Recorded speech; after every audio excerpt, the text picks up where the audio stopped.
น่าจะมีคำถามหลายคำถามที่อาจจะอันไหนทำให้ไม่สบายใจบอกกันได้เลยครับแต่ว่าก่อนอื่นผมต้องออกตัวอย่างนี้ก่อนจริงผมวันนี้ผมว่าผมน่าจะเป็นพิธีกรหรือผู้ดำเนินรายการที่แย่มากตรงที่ว่าผมไม่เคยดูซีรีส์ที่พีเล่นเลยโอ้ไม่เป็นไรเลยครับพี่อยากดูมากแล้วอันนี้พี่พูดจริงนะแต่ว่าพี่รู้ว่าถ้าเริ่มดูแล้วมันจะต้องแบบมันจะยาวมันจะต้องอยู่กับมันยาวนานเลยยังไม่ได้เริ่มดูสักทีดังนั้นวันนี้พี่จะคุยกับพีในแบบของคนที่มีอะไรไม่รู้เต็มไปหมดเลยได้ครับนะฮะถ้าถามอะไรไปแล้วที่อาจจะเคยตอบหรือว่าเอ๊ะพี่ยังไม่รู้เรื่องนี้จริงๆเหรอเนี่ยก็ให้อภัยพี่ด้วยนะครับตอบได้ครับไม่โอเป็นไรเคเลยครับได้ครับงั้นเรามาเริ่มกันเลยนะฮะครับช่วงนี้เพิ่งจะออกซิงเกิลใหม่ไม่สบายใจเลยครับอ๋อยังไม่เริ่มสิ่งที่อยากรู้คืออย่างนี้ครับคุณเริ่มต้นด้วยความไม่ได้มีแพชชั่นในการเข้าสู่วงการบันเทิงขนาดนั้นแต่คุณเจองานแรกๆเนี่ยก็เจอแบบงานระดับมาสเตอร์พีซเลยอ่ะคุณก็ทำได้ดีด้วยนะได้รางวัลในด้านการแสดงมากมายดีทั้งเรื่องร้องดีทั้งเรื่องการแสดงนะฮะการเปลี่ยนแปลงอะไรที่มันรวดเร็วขนาดนี้เปลี่ยนจากคนไม่มีแพชชั่นไปทำสิ่งนี้ได้อย่างดีขนาดนี้มันเกิดอะไรขึ้นในกระบวนการสั้นๆบิลกินครับบิลกินเลยมันคือยังไงครับ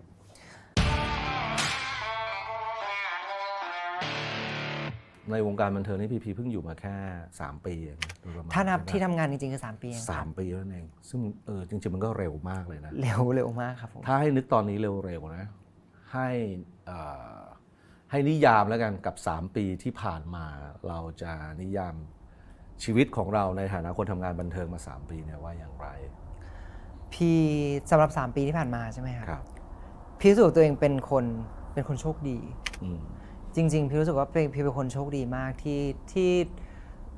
คือตั้งแต่แรกนะเดย์วันอะไรอย่างเงี้ยครับแต่คือพี่จริงๆพี่ไม่คิดว่าพี่จะทำตรงนี้พี่ไม่ได้มีความคิดเลยว่าแบบอยากจะมาทำตรงนี้แบบความใฝ่ฝันพี่อยากจะร้องเพลงพี่อยากจะเป็นนักแสดงอะไรอย่างเงี้ยพี่ไม่คิดตรงนั้นเลยเพราะว่าก่อนหน้านี้แบบเป็นคนแบบว่าเป็นคนขี้อายครับเป็นคนแบบคือแบบอายอ่ะแบบอายเลยก็ไม่รู้อายทุกวันอายทั้งวันอะไรเงี้ยครับผมแล้วเราก็ไม่ได้คิดว่าการมาอยู่ข้างหน้ามันเป็นพื้นที่ของเราอะไรเงี้ยจนวันนึงเราได้มาทำแล้วก็เรารู้สึกว่าคือในเมื่อมันมีโอกาสมาทุกอย่างอะไรเงี้ยพี่อยากจะรับมันไว้ทั้งหมดแล้วก็เพราะพี่ไม่รู้ว่าสุดท้ายพี่จะมาเสียดายทีหลังหรือเปล่าอะไรอย่างเงี้ยครับแล้วพอพี่รับมันมาพี่อยากจะทำให้มันดีคือเพราะมันคือความรับผิดชอบของเราไงครับมันไม่ใช่แค่ความรับผิดชอบของพี่ด้วยพี่ต้องรับผิดชอบต่อทีมงานทุกๆคนด้วยที่อยู่ข้างหลังพี่ที่เนี่ยพี่ตากล้องพี่ทีมไฟพี่ทุกคนที่เขาก็เหนื่อยกว่าพี่ที่เราไปถ่ายซีรีส์กันพี่เลิกตี 5เขาอาจจะเลิก6 โมงก็ได้อีกวันนึงเขาอาจจะต้องไปรับงาน7 โมง 8 โมงเขาก็นอน1-2-3 ชั่วโมงก็เท่าพี่อะไรเงี้ยรู้สึกว่าทุกๆงานที่พี่รับพี่ก็อยากจะทำให้มันดีอะไรเงี้ยครับมันก็เลยออกมาเป็นแบบผลงานต่างๆที่ผ่านมาแล้วก็รู้สึกว่าตัวเองเป็นคนโชคดีตรงที่ว่าแบบเหมือน 2-3 ปีนี่มันเร็วมากๆครับคือมันงานอะไรต่างๆมันเข้ามาเยอะมากโอกาสมันเข้ามาหาเราเยอะมากอะไรเงี้ยเราโชคดีที่เราได้มันมาด้วยเราโชคดีที่มีแฟนๆที่ซัพพอร์ตเราในตัวตนของเราที่เราไม่ได้พยายามจะเป็นใครที่เราไม่ได้พยายามจะเป็นเหมือนใครด้วยอย่างเงี้ยครับรู้สึกว่าแบบดีใจมากๆที่ได้มาตรงนี้มันจะเป็นแบบพี่พูดตลอดว่ามันจะเป็นความทรงจำที่ดีของพี่เป็นประสบการณ์ชีวิตครั้งหนึ่งของพี่ที่พี่จะไม่ลืมมันไปเลยอย่างเงี้ยครับก็เลยอยากให้ลองมองย้อนไปพีเวอร์ชันเด็กเวอร์ชันก่อนหน้านี้อาจจะตั้งแต่เด็กจนก่อนที่จะเข้าสู่วงการครับเขาเป็นคนยังไงครับพีคนนั้นเล่าให้ฟังหน่อยพีเวอร์ชันเด็กใช่ไหมครับตั้งแต่ประถมเลยแล้วกันลองว่าประถมเลยก็ได้ตั้งแต่ประถมที่แบบคิดออกขึ้นมาเลยออกไปหน้าห้องพรีเซนต์เรื่องสัตว์เลี้ยงในบ้านแค่นี้เลยท็อปิกสัตว์เลี้ยงในบ้านบอกชื่อก็ได้อะเราเลี้ยงเขามากี่ปีแล้วเขาเป็นนิสัยยังไงก็แค่นี้พี่ออกไปถือกระดาษที่เขียนไว้มือสั่นยังไม่ทันพูดชื่อหมาเลยร้องไห้นั่นคือเรียนชั้นอะไรอ่ะเนี่ยป.แบบป.1 อะไรเงี้ยป.2 อะไรเงี้ยครับร้องไห้โรงเรียนโทรเรียกคุณพ่อคุณแม่มาแล้วก็มานั่งแบบเนี่ยน้องเขาเป็นคนแบบขี้อายมากนะเดี๋ยวเขาจะไม่มีเพื่อนหรือเปล่าถ้ายังจะแบบนู่นเป็นปัญหาไปเลยครับเป็นปัญหาใหญ่โตเป็นแบบอะไรอย่างนี้เลยซึ่งเนี่ยนี่คือพีเวอร์ชันแบบประถมอะไรเงี้ยซึ่งมันก็ติดพีมาไปเรื่อยๆจนถึงแบบม.ต้น มต้นพี่ก็ยังเป็นคนอย่างนั้นอยู่ แต่อาจจะเราเริ่มเข้าสังคมมากขึ้น เรามีเพื่อนเยอะขึ้นแล้วเราไปอยู่แก๊งเพื่อนได้เราสามารถเบลนด์อินกับเพื่อนได้พรีเซนต์หน้าห้องมือสั่นเหมือนเดิมแต่ว่าพูดได้พูดจนจบได้อะไรอย่างเงี้ยครับมันเป็นสิ่งที่พี่กังวลอย่างเงี้ยความกังวลเนี่ยยังอยู่กับตัวพี่ตอนถึงทุกวันนี้เลยนะมันอาจเมื่อก่อนมันจะ100เดี๋ยวนี้อาจจะเหลือแค่แบบ20 15อะไรอย่างเงี้ยมันกังวลเรื่องอะไรอะไรทำให้เราร้องไห้ตอนยืนอยู่หน้าห้องเรียนเขาจะเข้าใจเราไหมคนฟังจะเข้าใจเราหรือเปล่าเราพูดไปแล้วเขาจะเราอายเหมือนเราอายในสิ่งที่เนี่ยเราอายที่เรายืนอยู่ข้างหน้าเนี่ยไม่รู้เหมือนกันเราอายอะไรแต่ว่าเราอายที่เราอยู่ข้างหน้าคนอ่ะไม่สนุกเลยไม่สนุกเลยไม่ชอบการเผชิญสิ่งนี้ไม่ชอบพี่ไม่ชอบพรีเซนต์เลยเวลามีพรีเซนต์พี่ไม่เคยพรีเซนต์พี่จะเป็นคนทำงานกลุ่มไงครับเด็กๆมันก็จะมีคนทำงานคนพรีเซนต์คนเราจะแบ่งหน้าที่กันใช่ไหมครับพี่ไม่เคยอยู่ข้างหน้าเป็นคนพรีเซนต์เลยพี่จะเป็นคนข้างหลังที่ทำงานเยอะๆตลอดอะไรอย่างเงี้ยสมมุติว่าถ้าชีวิตพี่เป็นหนังแล้วมันจะต้องมีฉากที่ให้เห็นบรรยากาศครอบครัวที่มีความสุขที่สุดในอดีตตอนเด็กๆอะไรอย่างเงี้ยจะเลือกเหตุการณ์ไหนเล่าให้ฟังคือเอาจริงๆมีเหตุการณ์หนึ่งที่พี่รู้สึกว่าพี่ฟรีซไว้ตลอดเลยอย่างเงี้ยคือเด็กๆพี่เป็นคนติดคุณพ่อคุณแม่มากแบบ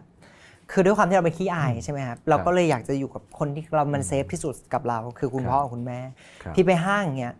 พี่ไม่เคยปล่อยมือแม่เลยพี่เดินจูงมือแม่พี่ตลอดพี่ไม่เคยปล่อยเลยพี่จะเกาะแกะเขาตลอดพี่จะอุ้มพี่จะจุ๊บเขาหอมเขาจนเขาก็จะบ่นตลอดว่าโอ๊ยออกไปฉันรำคาญอะไรอย่างเงี้ยก็แบบเล่นๆกันซึ่งแบบพอโตมาเราไม่แตะเขาเลยอย่างเงี้ยเขาก็คิดถึงโมเมนต์อะไรอย่างเงี้ยซึ่งเอาจริงๆถ้าโมเมนต์นึงที่พี่ฟรีซไว้ตลอดคือเป็นแค่โมเมนต์ธรรมดาเนี่ยแหละครับตอนนั้นช่วงแบบประถมนี่แหละพี่จำได้พี่รู้สึกว่าในวันที่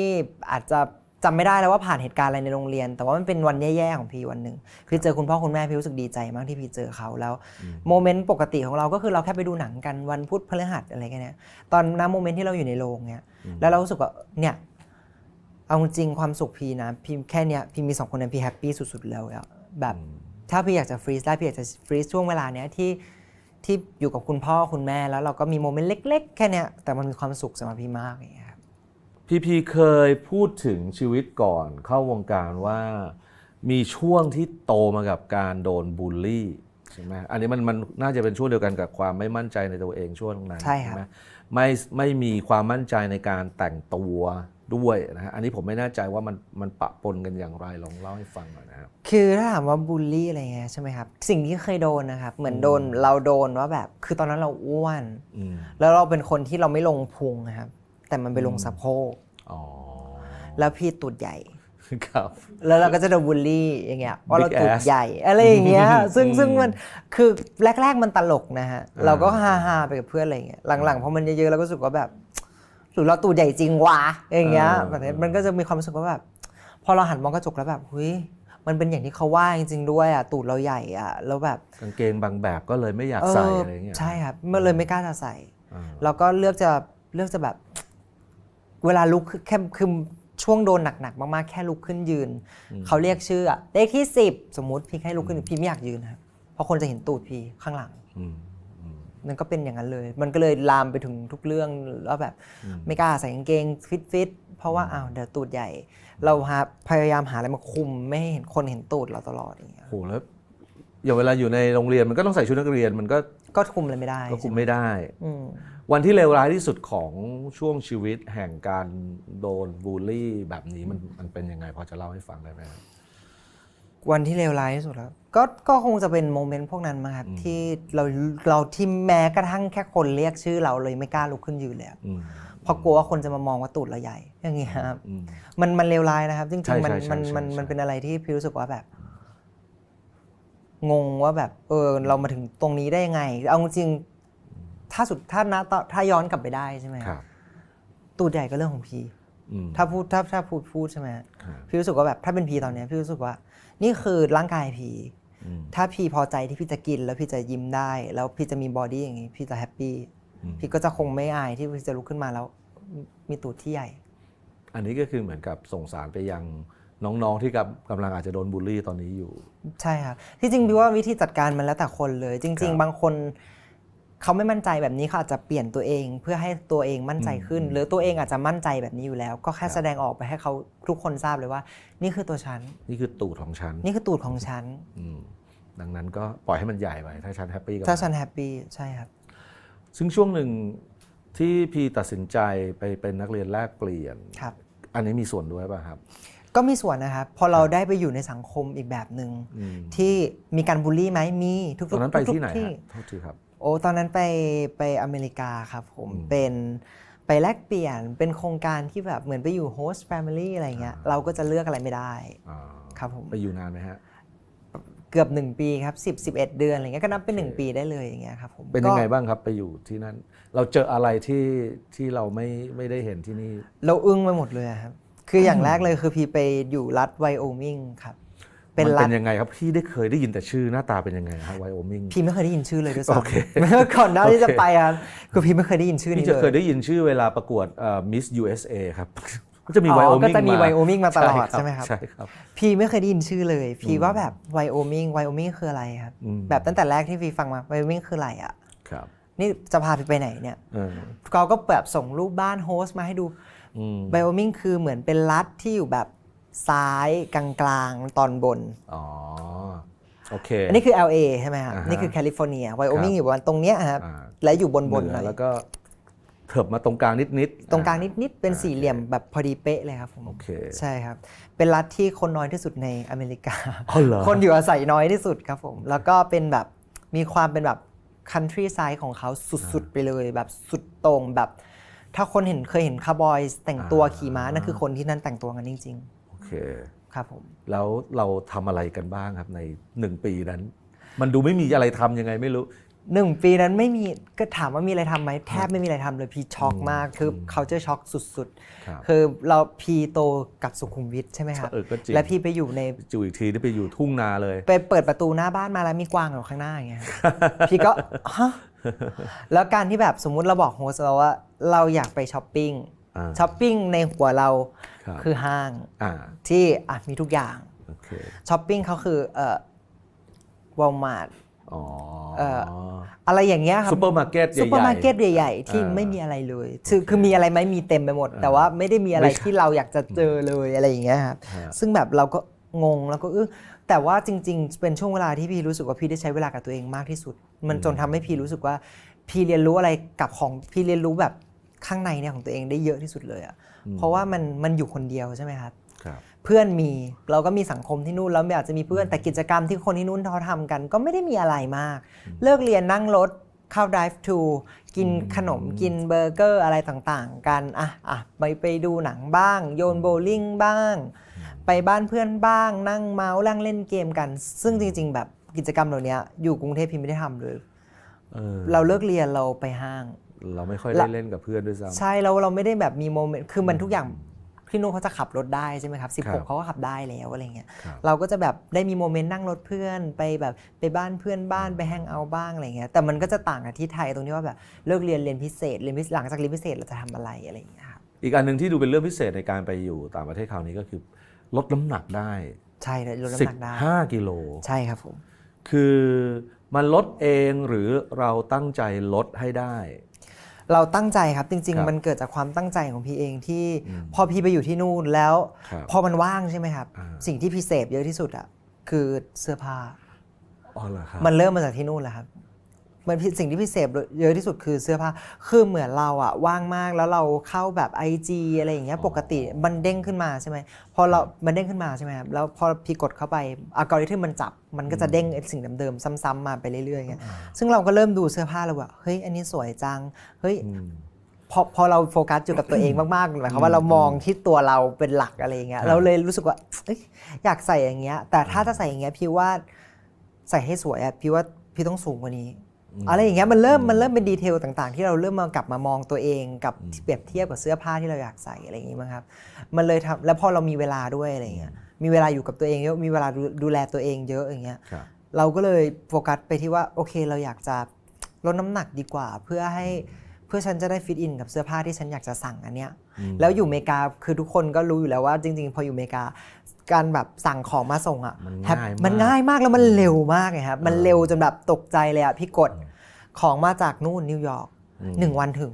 โอเค 1 วันคือพี่นอนหลับไปตื่นมาตอนเย็นของวางหน้าบ้านว่าโอ้มหัศจรรย์มหัศจรรย์ วิธีอะไรเทคนิคอะไรที่ทำให้ลดน้ำหนักได้15 กิโลภายในปีเดียวป่ะเนี่ยนี่คือช่วงที่ไปอยู่ ปีเดียว ที่ ครับ อมริกา ปีเดียว10 เดือน วิ่งแข่งกับม้าที่ไวโอมิงเหรอฮะหรือยังไงฮะ ไม่วิ่งเลยครับไม่ออกกำลังกายเลย เหรอ เลย ทำไงอ่ะ พี่คุมอาหารอย่างเดียว คุม เลย อา ครับ หาร คุมอาหาร เพราะว่าจริงๆ พี่ว่าไม่ว่าจะเล่นเวทเพื่อให้ได้กล้าม หรือว่าจะเป็นลดน้ำหนัก หรือว่าทำฟาสติ้งอะไรเงี้ย ครับ ทุกๆอย่างอะคีย์ของมันอะคืออาหาร อืม อาหารคือ 70% 30% คือออกกำลังกาย พี่ไม่ได้พูดนะครับว่าออกกำลังกายแล้วไม่ออกกำลังกายเป็นเรื่องที่ดี พี่ว่ามันไม่ดี ครับ มันควรจะเป็นสิ่งที่ควบคู่กันไป เพราะว่าถ้าเราลดน้ำหนักแบบไม่ออกกำลังกาย ร่างกายเราวีคนะครับเราไม่มีแรง แต่ว่า 70% มันคืออาหารเลย พี่ก็เลยเลือกกินแบบสุดๆไปเลย แล้วในที่สุดพีก็น้ำหนักลดลงไป15 กิโลแล้วเป็นจุดเริ่มต้นที่ทำให้เข้าสู่วงการบันเทิง ใช่ครับ มันเริ่มต้นยังไงนะตอนนั้นมัน 15 กิโลพอเราลงไป ฮะ ทุกอย่างมันก็ดูเปลี่ยนใช่ไหมครับ จากกางเกงเรา34 อืม เราเหลือตอนนั้นน่าจะเหลือวัน28 27อย่างเงี้ยมันต่างเยอะนะครับหมายความว่าคนเพื่อนเรายังตกใจเลยเรากลับมาจากแลกเปลี่ยนอย่างเงี้ยเพื่อนเราเห็นแบบเราที่ผอมอะไรเงี้ยเพื่อนเราก็เฮ้ยไปทำอะไรมาทำไมอยู่ดีผอมอะไรเงี้ยมันก็เลยเริ่มมีแล้วเพิ่งเริ่มเล่น Instagram ด้วยครับผมกลับมาแล้วเพิ่งก่อนหน้านี้มีเล่นแล้วก็ปิดไปเพราะเล่นไม่เป็น อันนี้จริงๆครับเหมือน รู้ทำยังไง มันเด็กมากอะครับ อ่า มันแบบม2ม3มันเล่นไม่ได้เป็นอะไรอย่างเงี้ยเราก็เล่นบ้างไม่เล่นบ้างก็เลยปิดทิ้งไป ก็เลยเป็นไอจีณปัจจุบันนี้ที่ทุกคนเห็นเนี่ยแหละครับก็เลยเริ่มเล่นตั้งแต่ม6เองครับผม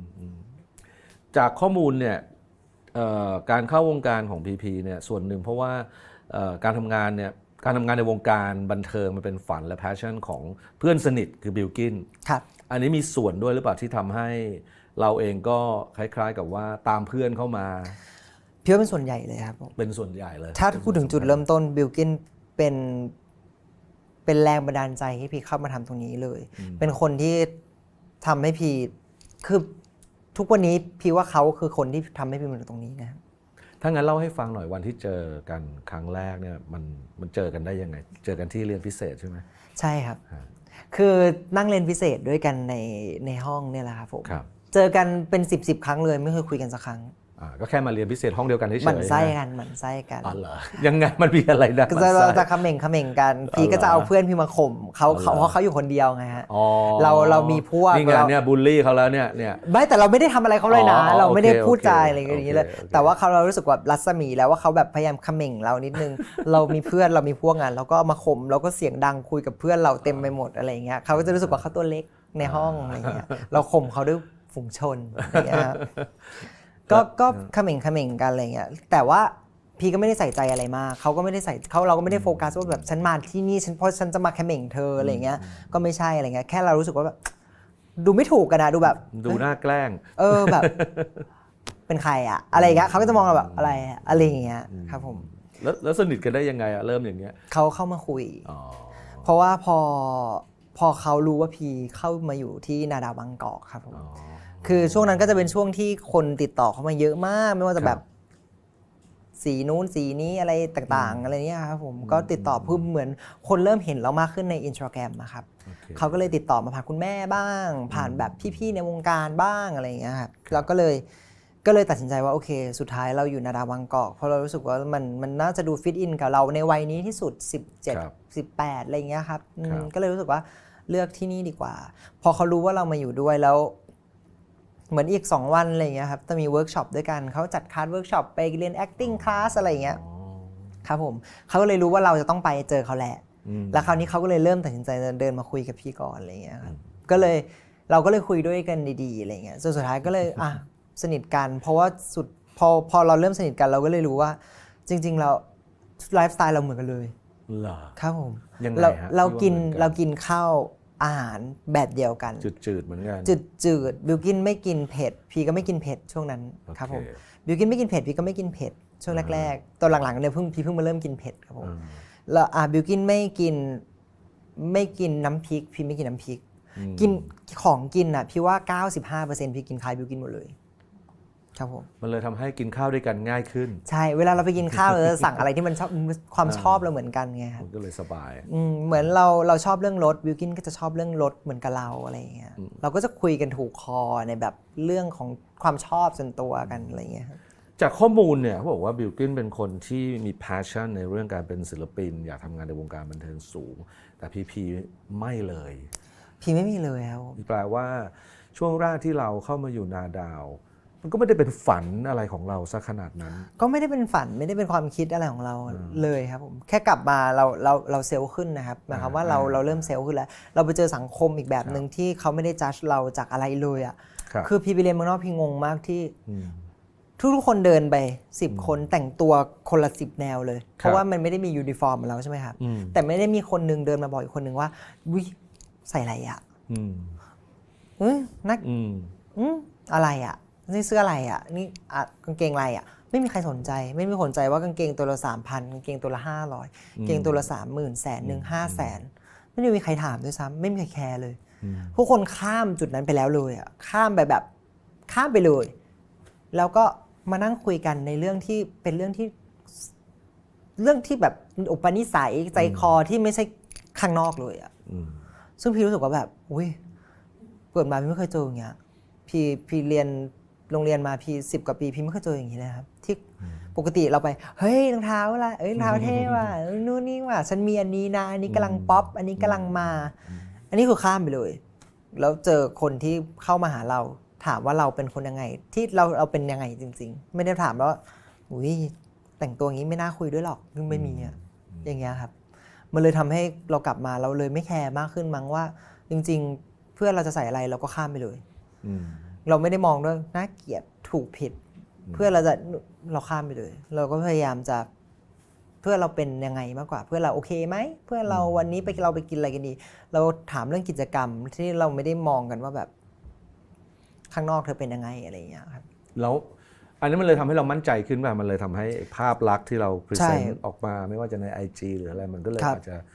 ดูน่าสนใจมากยิ่งขึ้นครับเพราะว่าเราไม่กลัวแล้วไงครับว่าจริงๆว่าคนจะมองว่าเราเป็นอะไรยังไงพี่รู้สึกว่าถ้าคนจะมามองพี่ว่าพี่อย่างนี้แล้วมันแย่ก็เป็นความคิดเขาเราก็ respect ละกันเรา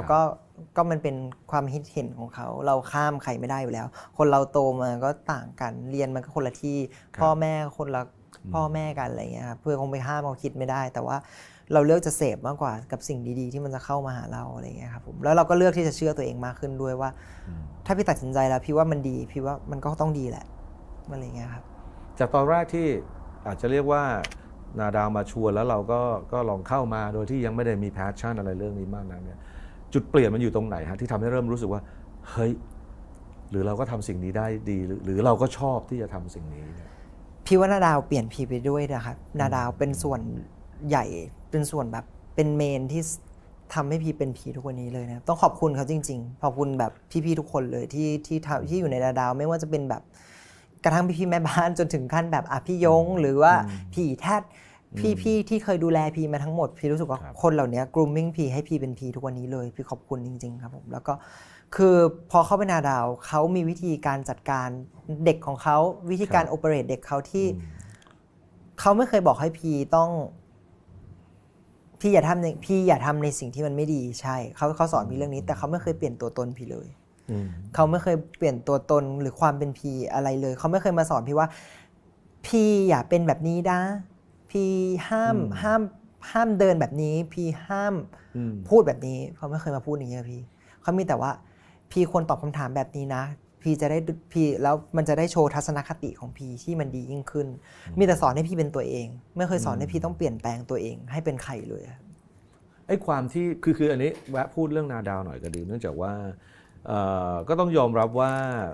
ในฐานะบริษัทที่ดูแลศิลปินแล้วกันนะฮะดูแลทาเลนต์เยอะๆแบบนี้เนี่ยนาดาวเองก็มีจุดเด่นที่แตกต่างจากหลายๆบริษัทที่เราเคยเห็นมาก่อนแม้แต่พี่เองที่ทำงานในวงการบันเทิงมานานก็รู้สึกได้นะฮะเพียงแต่ว่าอันนี้เรามองจากข้างนอกเราเลยอยากฟังต่ออีกนิดนึงว่าไอ้การที่ให้อิสระแบบนี้บางทีมันก็อาจจะทำให้เหมือนกับสเปะสปะแต่ในความเป็นจริงมันไม่ใช่อย่างนั้นเรารู้สึกได้ว่านาดาวมีแนวทางที่ค่อนข้างชัดเจนอะไรที่ทำให้เรารู้สึกว่าวัฒนธรรมนาดาวหล่อหลอมให้เรา หรือศิลปินในนาดาวหรือนักแสดงในนาดาวเนี่ยมีทิศทางแนวทางที่ใกล้เคียงกันนะ พี่ว่านาดาวบางกอกสอนให้เด็กทุกคนเชื่อมั่นในสิ่งที่ตัวเองเป็นและสิ่งที่ตัวเองคิด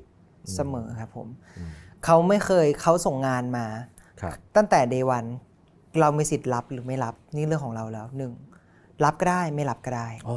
เลือกที่จะไม่รับก็ได้ได้ครับได้หมดเลยเลือกที่จะไม่รับก็ได้หรือเลือกที่จะรับในคอนดิชัน3 4 5เราสามารถบอกเขาได้เขาจะตีกลับมาว่า3 4 5 make sense ไหมไม่ make sense เรามานั่งคุยกันถกกันนาดาวเลยมีการประชุมที่การประชุมบริษัทนาดาวเป็นการประชุมที่นานที่สุดในชีวิตพี่ที่พี่เคยเกิดมาเจอนะคือเป็นการประชุมที่แบบเสียงหัวเราะที่ได้ยินที่เป็นพนักงานเก่านาดาวทั้งหมดที่มานั่งดูอยู่นะฮะต่อฮะเป็นการประชุมที่ยาวแบบยาวจนพี่อึ้งเลยอะยาวนี่คือยาวแค่ไหนลองที่เรียกว่ายาว11 ชั่วโมง11 ชั่วโมงประชุมเรื่องอะไรกันฮะพี่ยงนั่งคุย11 ชั่วโมงประชุมเรื่องคอนเสิร์ตครับผมต่อเนื่องกัน11 ชั่วโมงต่อเนื่องกัน11 ชั่วโมงพี่เคยไปนั่งฟังสัก4 ชั่วโมงแล้วพี่แบบปวดหัวแบบปวดหัวเลยอ่ะคือจริงๆเขาดีเทลหมดเลยครับผมเขาสอนให้นาดาวพี่ว่าจุดเด่นของนาดาวคือเขาสอนให้พี่เป็นคนดีเทลแบบอะไรเล็กน้อยแบบกระปิ๊บกระป้อยที่ทุกคนมองข้ามไปเขาเอาหมดยกตัวอย่างได้ไหมถ้าเป็นสิ่งอะไรที่คนอื่นน่าจะมองข้ามแต่นาดาวไม่มองข้ามมีตัวอย่างไหมสมมุติจะไปงานใช่ไหมครับไปงานแถลงข่าวสักอย่างหนึ่งมีนักแสดง7 คนครับ7 คนนี้ต้องแต่งตัวให้เข้ากันแต่ยังเป็นตัวของตัวเองอยู่โอเคโจทย์ยากไหมฮะยากครับเหมือนกันก็ไม่ได้แต่ต้องเข้ากันโอเคแล้วก็แต่ต้องเป็นตัวเองทุกคนนะทุกคนต้องเป็นสไตล์ตัวเองครับแต่ต้องอยู่ด้วยกันแล้วมาด้วยกันแล้วเวลาอย่างเงี้ยใครเป็นคนเลือกว่าชุดคนไหนจะใส่ชุดไหนคือก็จะเป็นพี่ยงช่วยเลือกด้วยแล้วก็ทำงานร่วมกับพี่สไตลิสต์ด้วยแล้วเด็กทุกคนก็จะเสนอไอเดียมาให้พี่สไตลิสต์ด้วยอย่างเงี้ยครับสมมุติมาถึงปุ๊บอันนี้อาจจะเป็นในเคสพี่ไม่รู้ว่าคนอื่นในนาดาวทำยังไงแต่ถ้าเป็นเคสพี่อย่างเงี้ยสมมติพี่มีงานนี้ปุ๊บพี่รู้ธีมมาพี่ก็จะคุยกับพี่สไตลิสต์เลยว่าพี่จะเอาแบบนี้แล้วก็ลองส่งมาให้พี่ยงเขาจะดูอีกทีว่าเหมาะไม่เหมาะอะไรเงี้ยตอนนี้มันไม่ใช่นาดาวแล้วไม่งั้นจะถามว่านี่เตรียมชุด Big Mountain นี่ใช้เวลาประชุมกี่ชั่วโมง สมมุติว่าตอนนี้ยังเป็นนาดาวอยู่เนี่ยคิดว่าจะเกิดอะไรขึ้นเนี่ยต้องมีประชุมไหมโชว์ที่ Big Mountain ประชุมแล้วครับต้องมีป่านนี้น่าจะซ้อมกันแล้วครับผมถ้าเป็นนาดาวตอนนี้น่าจะซ้อมแล้วก็เรื่องชุดต้องมาละแล้วก็ทุกอย่างเลยครับทุกอย่างในโชว์คือมาละเพลงพี่ยงเขาจะลงดีเทลกระทั่งว่าเพลงทำไมต้องเป็นเพลงนี้เพลงเนี้ยสื่อสารกับใครเพลงเนี้ยที่เธอร้องเนี่ยเธอสื่อสารให้ใครเธอเล่าเรื่องราวออกมาจากตัวเองเพื่อส่งให้เขารับรู้ว่าความหมายเพลงนี้คืออะไรแล้วก็ถ้าเพลงเนี้ยเธอจะพูดทำไมเธอต้องพูดอย่างนี้เพราะว่าในเพลงถัดไปเธอต้องสื่อสารกับคนดูแล้วคนดูจะต้องเนี่ยเพลงนี้เธอร้องให้แฟนคลับเพลงนี้เธอร้องให้ตัวเองเพลงนี้เธอร้องให้ซึ่งกันและกันเพลงนี้เนี่ยนี่คือพี่ยงครับพี่ยงกำกับภาพยนตร์อยู่ตลอดเวลาอย่างนั้นเลยใช่ไหมตัวละครทุกตัวต้องมีโมทีฟมีที่มามีแบ็กสตอรี่หมดใช่ครับผมซึ่งมันดีมากเลยนะครับมันทำให้ความหมายทุกๆอย่างที่เราสื่อสารไปมันมีความหมายจริงๆเพราะมันมาจากแบ็กกราวด์ทั้งหมดที่เขาใส่ให้เราว่าเราจะต้องสื่อสารไปใครแล้วพอเราไปคิดเรื่องราวเหล่านั้นจริงๆอ่ะมันทำให้ความหมายของแต่ละคำที่ร้องออกมาหรือมันเลยหมายความว่าประโยคแต่ละประโยคที่เราพูดมาเรารู้สึกจริงๆเราหมายความจริงๆมันเลยส่งไปให้คนดูได้มากจริงๆมันคือดีเทลพวกนี้แหละครับที่มันทำให้แบบเราเป็นเราทุกวันนี้ด้วยเพราะเขาเนี่ยแหละครับที่เขาผ่านโปรเซสพวกนี้มาจนมันกลายเป็นเราที่เราชินกับตรงนี้มาแล้วจนเราก็ดีเทลเหมือนเดิมนะครับในที่สุดคุณก็เข้าสู่วงการแสดงนะฮะเริ่มตั้งแต่รักชุดใจนายรักสุดใจนายฉุกเฉินแล้วก็แปลรักฉันด้วยใจเธอใช่ไหมครับสองเรื่องนี้เป็น2 เรื่องแรกใช่ไหมครับซึ่งประสบความสำเร็จอย่างรวดเร็วมากอย่างแบบพี่ยังจำได้เลยว่าตอนนั้นพี่กับพี่ยงทำงานแฟนโทเปียด้วยกันแล้วก็มีช่วงหนึ่งที่แบบพี่ยงแบบต้องไปอยู่ที่ภูเก็ตก็รู้แค่ว่าเนี่ยกำลังถ่ายทำโอเอ๋วอยู่เนี่ยนะฮะแล้วเราก็เลยรู้แค่ว่าแบบดูแกตั้งใจกับงานนี้มากจนมากครับพองานออกมาแล้วมันก็โอเคเข้าใจแล้วความสำเร็จที่เกิดขึ้นมันแสดงให้เห็นนะครับ สิ่งที่อยากรู้คืออย่างนี้ครับคุณเริ่มต้นด้วยความ ไม่ได้มี passion ในการเข้าสู่วงการบันเทิงขนาดนั้น ครับ แต่คุณเจองานแรกๆเนี่ยก็เจอแบบงานระดับ masterpiece เลยอ่ะคุณก็ทำได้ดีด้วยนะได้รางวัลทางด้านการแสดงมากมาย ดีทั้งเรื่องร้องดีทั้งเรื่องการแสดงนะฮะการเปลี่ยนแปลงอะไรที่มันรวดเร็วขนาดนี้เปลี่ยนจากคนไม่มี passion ไปทำสิ่งนี้ได้อย่างดีขนาดนี้มันเกิดอะไรขึ้นในกระบวนการสั้นๆ บิลกินครับ บิลกินเลยมันคือยังไงครับ มันคือคนที่พอเราเห็นเขา ที่มีแพชชั่นมาก ทุกครั้งที่เขาจะไปเรียนการแสดงเขาจะตื่นเต้นเขาจะแบบทุกครั้งที่เราได้ยินว่าแบบพี่พรุ่งนี้มีเวิร์กช็อปนะพี่อยู่เงี้ย อะไรเงี้ยป่วยได้ไหมอย่างเงี้ยเลยพี่ก็จะแบบเหมือนเด็กคนหนึ่งที่แบบหนีเรียนอย่างเงี้ยแต่แบบไม่เอาอ่ะไม่เรียนก็ไม่เรียนปวดหัวเครียดต้องร้องไห้ไม่อยากร้องไห้อะไรอย่างเงี้ยครับแต่เขาก็คือคนที่เรียนการแสดงเหรอได้เขาจะต้องทำให้ได้คราวนี้ฉันจะทำให้ดีโจทย์นี้มาฉันจะทำให้ดีเรามองเขาแล้วเรารู้สึกว่าแบบโอ้ดีเนาะแล้วเขาเนี่ยการไปเรียนของเขาได้อะไรกลับมาดีกว่าเราตั้ง mindset ไว้ว่าแบบไม่เอาไม่ไปป่วยดีกว่าง่วงขี้เกียจอะไม่เห็นได้อะไรเลยเราจะได้อะไรอะอย่างเงี้ยพี่มองเขาพี่ก็แบบเนี่ยเป็นแรงบันดาลใจให้พี่มากๆที่ทำให้พี่รู้สึกว่าฉันรู้แล้วว่าฉันเรียนเพื่ออะไรฉันเรียนเพื่อจะได้อะไรแล้วมันจะทำให้ชีวิตของฉันไปข้างหน้าได้ยังไงมันคือเขาครับที่แบบซัพพอร์ตเราแบบจะร้องไห้เหมือนเวลาเราอยู่ห้องเรียนแล้วมีเพื่อนที่ดีใช่ไหมใช่ครับก็จะชวนเราไปเรียนชวนเราเข้าห้องสมุดเราในทางตรงกันข้ามเราไม่มีอิทธิพลในการชวนเขาป่วยหรือว่าชวนเขาเรามีอิทธิพลด้านนั้น100%ครับเพราะแต่ว่าเขามั่นคงมากใช่ไหมใช่เรามีอิทธิพลด้านนั้น100%เพราะเราจะชวนเขาตลอดว่าไม่ไปเลยมาเดี๋ยวกินข้าวไหมอะไรอย่างเงี้ยเขาแบบเคยให้เขามาติวหนังสือให้อย่างเงี้ยครับติวแบบ SAT เมื่อตอนนั้นจะสอบอะไรเงี้ยเขาสอบได้คะแนนเยอะไปแล้วเพียงได้คะแนนที่ยังไม่ถึงเขาอะไรเงี้ยก็เลยให้เขามาติวให้15 นาทีพี่ชวนเขาไปช้อปปิ้งอย่างเงี้ยพี่แล้วก็มีครับผมแปลว่านี่คือคล้ายๆเป็นหยินหยางอยู่พอสมควรนะใช่ครับในเรื่องของการทำบทละครรวมถึงการสร้างคาแรคเตอร์เนี่ยใน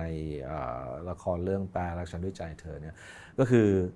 สร้างจากตัวตนจริงๆของทั้งพีพีและบิลกินเลยใช่ครับการทำแบบนี้เนี่ยมันหลายครั้งผมคุยกับนักแสดงที่เหมือนกับไปเวิร์กช็อปเพื่อค้นหาตัวตนคล้ายๆปลดล็อกอะไรบางอย่างเพื่อทำให้การแสดงมันพลั่งพลูยิ่งขึ้นเนี่ยเรารู้สึกอย่างนั้นกับการทำงานในหนังในละครเรื่องนี้ไหมครับมันทำให้เรารู้จักตัวเองมากขึ้นโอเอ๋วทำให้รู้จักตัวตนของพีพีมากขึ้นเยอะขึ้นเลยครับจริงๆคือมันเริ่มจากตัวละคร2ตัวนี้เป็นตัวละครที่เป็นเด็กม.6 ใช่ไหมครับในชีวิตจริงตอนนั้นพี่น่าจะเรียนอยู่ประมาณปี3ปี2ปี3อะไรประมาณนี้ครับซึ่งพี่ผ่านช่วงม.6 มาแล้วพี่ผ่านเหตุการณ์ที่โอเอ๋วเจอมาทั้งหมดแล้วแต่พอพี่ไปเวิร์กช็อปพี่รู้สึกว่าอ้าวตอนม.6 ถ้าเจอเหตุการณ์นี้เราจะรู้สึกไงเราก็มานั่งคิดกับตัวเองเหมือนกันนะถ้าเป็นฉันในตอนนั้นฉันจะรู้สึกยังไงวะเนี่ยมันเลยได้กลับไปดูตัวเองว่าตอนเด็กๆแล้วอะเราเจอเหตุการณ์นั้นอะเราผ่านสิ่งนั้นมาด้วยอะไรแล้วถ้าเป็นตอนนี้เราจะทำยังไงแล้วสิ่งที่ยากที่สุดคือถ้าเราจะต้องกลับไปลืมทุกอย่างเลยว่าสมมุติเรารู้แล้วว่าเราข้ามไฟแดงตอนเราข้ามรถแบบเราเดินข้ามถนนตอนไฟเขียวเราโดนชนจะตายเราคงไม่ข้ามใช่ไหมฮะเราผ่านมาแล้วแล้วกลับไปยังไงคิดตอนนั้นยังไงว่าเราต้องข้ามตอนไหนอะไรเงี้ยเนี่ยคือความสับสนตรงนั้นนะซึ่งคือสิ่งที่ยากสำหรับการแสดงเรื่องนี้ครับผมเพราะบางครั้งเราอาจจะไม่ได้ทำเหมือนกับที่เราเคยทำไปใช่เพราะว่าตัวละครตัวนี้ถึงแม้ว่าจะเบสออนชีวิตเราแต่มันก็ไม่ได้เหมือน 100% ใช่ครับผมผู้กำกับคือคุณบอสนะฮะนฤเบศ ภูโนนะฮะเคยบอกว่าพีเป็นคนเล่นซีนเศร้าเนี่ยเรื่องปลดปล่อยอารมณ์ได้แบบเรียกว่าปรับเลเวลได้ฮะหมุนปุ่มวอลลุ่มได้เลยว่าเอาเบอร์1ถึงเบอร์10อันนี้จริงใช่ป่ะพี่เป็นคนเล่นซีนเศร้าได้ง่ายกว่าเลยกันครับได้ง่ายกว่าซีนมีความสุขทำไมกับซีนหัวเราะอะไรอย่างเงี้ยพี่ว่าในชีวิตจริงคุณเป็นคนหัวเราะได้ตลอดเวลาใช่ครับคือพี่ว่าในความ เวลาเรา remind ถึงอะไรสักอย่างในความเศร้าอ่ะพี่รู้สึกพี่มีเศร้าหลายเบอร์พี่มีเศร้าที่เศร้านิดเดียวพี่เข้าใจเศร้ามากพี่เข้าใจเศร้าอะไรอย่างเงี้ยพี่แบบเหมือนเวลาเราผ่านเรื่องเศร้าๆมันเป็นความทรงจำที่เราเก็บไว้แล้วมันจำแล้วมันเห็นภาพชัดมากครับมันเลยง่ายกว่าความสุขพี่ขำไปขำมาพี่อาจจะจำได้ก็ได้ว่าอันนี้ตลกมากอันนี้ตลกมากอะไรเงี้ยแต่พี่จำไม่ได้ว่าตลกมากมันตลกเพราะอะไรมันเลยตลกมากอะไรเงี้ยพี่ไม่ได้จำขนาดนั้นนะครับแต่ไอ้เรื่องเศร้าๆมันอาจจะเป็นเรื่องที่มันทำร้ายจิตใจเรามั้งมันเลยทำให้เรามันฝังอยู่ข้างในเรามันเลยทำให้เราแบบเลือกที่จะใช้ได้ถูกว่าถ้าฉันเจออันนี้ฉันจะต้องเศร้าเบอร์10เบอร์9อะไรเงี้ยแล้วในที่สุดก็อย่างที่ทราบกันนะครับว่าผลงานเรื่องนี้ก็ประสบความสำเร็จทุกด้านนะได้รางวัลได้ทั้งเงินและกล่องถ้าพูดกันแบบภาษาชาวบ้านนะครับถ้าให้พูดโดยสรุปนะครับแปลรักฉันด้วยใจเธอ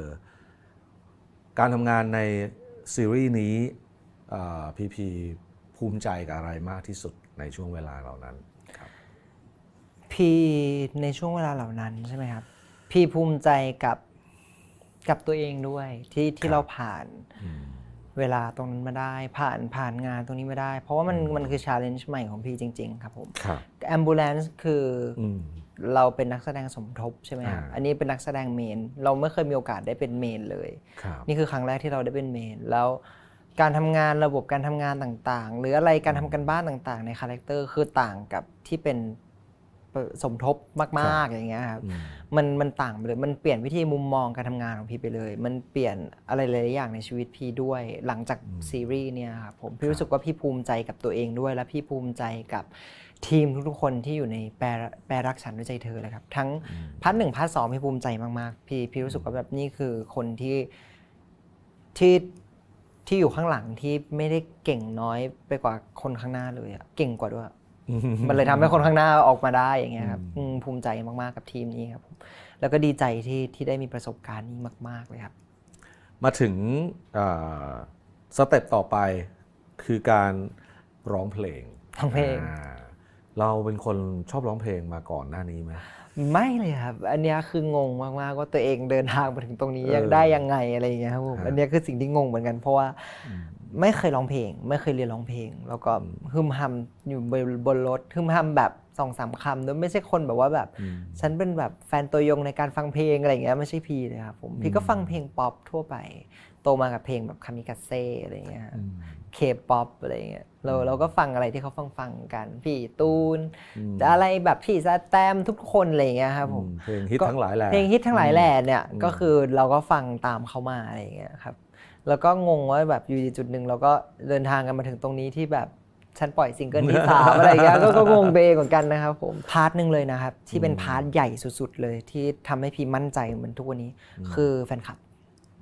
ยังไงครับคือเอาบางคนก็จะแบบอาจจะบอกว่าแบบอุ๊ยเนี่ยแบบพูดแล้วแบบเพราะว่าเป็นแฟนคลับไงก็เลยแบบเหมือนมาเอาใจเอาจริงๆนะครับหมายความว่าเราทำผลงานไปคนพวกเนี้ยที่เห็นคุณค่าเราคนที่เขาซัพพอร์ตเราจริงๆตรงเนี้ยมันเป็น motivation ให้พี่จริงๆนะครับผมหมายความว่ามันทำให้สิ่งที่เราตั้งใจทำมาทั้งหมดซ้อมมาทั้งหมดเนี่ยเพื่อให้คนตรงนี้แหละดูแล้วสิ่งที่เขารีเทิร์นกลับมามันมีค่ามากๆมันทำให้ตรงนี้มันทำให้เราอยากจะทำอะไรมันทำให้เรามีความคิดอะไรหลายๆอย่างมากขึ้นมันทำให้พี่แบบอยากจะทำงานแบบข้างหน้าให้มันดียิ่งขึ้นเข้าไปอีกอย่างเงี้ยครับมันมีความรู้สึกอย่างนี้ไหมว่าเวลายืนอยู่บนเวทีแล้วมีแฟนคลับอยู่ข้างหน้าเนี่ยคือเราพลาดยังไงแล้วคล้ายๆมีคนพยุงเราแน่นอนใช่ป่ะเราไม่ได้ยืนอยู่บนเวทีคนเดียวฟีลลิ่งแบบนี้ใช่ไหมใช่ครับผมมันก็คือฟีลลิ่งนั้นด้วยอะไรอย่างเงี้ยครับที่แบบเขาคือคนที่แบบมีแต่จะดันเราไปข้างหน้าเนาะเขาไม่เคยผลักเรากลับไปเลยอะไรอย่างเงี้ยต่อให้เราจะทำแค่แบบ 0.1 เขาก็จะทำดันมันไปให้แบบไกลที่สุดใน 0.1 นั้นอะไรอย่างเงี้ยความสำเร็จและความฮือฮาเหล่านั้นก็พาทั้งพีพีและบิลกิ้นไปสู่โอ้โหอะไรโอกาสต่างๆอีกมากมายนะฮะไปซัมเมอร์โซนิกอย่างเงี้ยซึ่งต้องถือว่าไวมากใช่ไหมงงมากๆตอนจำบรรยากาศบนเวทีได้ไหมหรือขึ้นไปแล้วทุกอย่างมันเบลอไปหมดอีกพอจำได้ใช่ไหมว่ามันเกิดอะไรขึ้นบ้างบนเวทีเครียดมากครับตั้งแต่เขาพูดมา ประมาณแบบพักใหญ่ๆเลยครับผมว่าพี่บิลกินทาง Summer Sonic สนใจนะอยากให้น้องๆไปแล้วมันเป็นความตั้งใจของพี่ยงกับพี่แทดด้วยมั้งครับที่เขาบอกว่าเหมือนพี่เคยได้ยินเขาพูดกันว่าพี่ยงเคยเดินบอกพี่แทดว่า2คนนี้ต้องไปเวทีระดับโลกให้ได้ต้องไปเวทีระดับใหญ่ๆให้ได้ไม่ต้องไปเฟสติวัลให้ได้อย่างนี้มั้งครับเราฟังแล้วก็แบบโอ้เวอร์พี่ไปแบบจะไปเหรออะไรเงี้ยหนูนะอะไรเงี้ยเราก็คิดอย่างนี้นะครับว่าแบบหนูนะไปนะอะไรเงี้ยเราก็ไม่คิดว่าผ่านไปแป๊บหนึ่งพี่ Summer Sonic นะบิลกิน Summer Sonic นะตอนพี่รู้อย่างเงี้ยเขามาถามด้วยนะครับอยากไปไม่อยากไป เขาก็ยังถามอยู่นะครับว่าเขาให้เราตัดสินใจจริงๆก็อยากไปไม่อยากไปพี่ก็บอกว่าโหตอนแรกที่พี่รู้พี่บอกว่าพี่เอาจริงๆพี่ว่าพี่ทำมันไม่ได้อ่ะพี่ว่าประสบการณ์พี่น้อยเกินพี่คงไม่ใช่ศิลปินเบอร์1อะไรขนาดนั้นที่แบบจะไปพี่จะทำได้เหรอพี่อะไรเงี้ยเขาก็พูดมาว่าแบบทำได้สิทำมันจะทำไม่ได้ทำไม่ได้เขาจะเลือกมาทำไมอะไรอย่างเงี้ยเขาก็พูดมีคำพูดอะไรต่างๆเข้ามาจนเรารู้สึกว่าก็จริงแล้วถ้าพี่ไม่ไปปีนี้แล้วปีหน้าก็ไม่รู้แล้วอะไรอย่างเงี้ยแล้วเป็นโอกาสอีกโอกาสหนึ่งโดยที่เราจะได้ไปเจอแฟนๆแล้วด้วยอะไรอย่างเงี้ยเรารู้สึกว่าแบบไปทำจะถามบิวกินทำไหมไปไหมบิวกินบอกไปสิแล้วเธอก็ต้องไปด้วยอะไรเงี้ยก็ตัดสินใจจับมือกันไปอะไรเงี้ยวันจริงเป็นยังไงบ้างครับบรรยากาศบนเวทีวันนั้นก่อนหน้าเครียดโอ้โหเครียดมากกินข้าวไม่ลงแบบเครียดมันจะทำยังไงจะนู่นจะนี่มือสั่นวันบรรยากาศวันจริงใช่ไหมครับผมครับก่อนจะขึ้นร้องอะไรเงี้ยนิ่งมากปกติจะเป็นคนแบบแน่ๆอะไรอย่างเงี้ยใช่ไหมฮะนิ่งมากนิ่งแบบนิ่งเครียดมากอยากแบบใครอย่ามาใกล้นะอย่ามาเพิ่งมาโดนพี่ขอมีสมาธิพี่ไม่ไหวแล้วพี่แบบเครียดมากมือสั่นอะไรเงี้ยแต่พอออกไปข้างหน้าจริงๆอะแล้วพี่เห็นคนที่เขา react กลับมาจริงๆอะพี่ทิ้งทุกอย่างหมดเลยพี่ก็ทิ้งไปเลยพี่ไม่สนแล้วพี่จะร้องในแบบที่พี่ซ้อมมานี่แหละไม่รู้ดีไม่ดีด้วยแบบพี่ก็ไม่รู้ว่าคนฟังชอบไม่ชอบอะไรเงี้ยแต่พี่รู้สึกว่าพี่ทำแบบพี่ซ้อมมาเต็มที่แล้วพี่รู้สึกว่าเท่านี้มันดีที่สุดในณวันนี้ที่พี่จะทำได้แหละ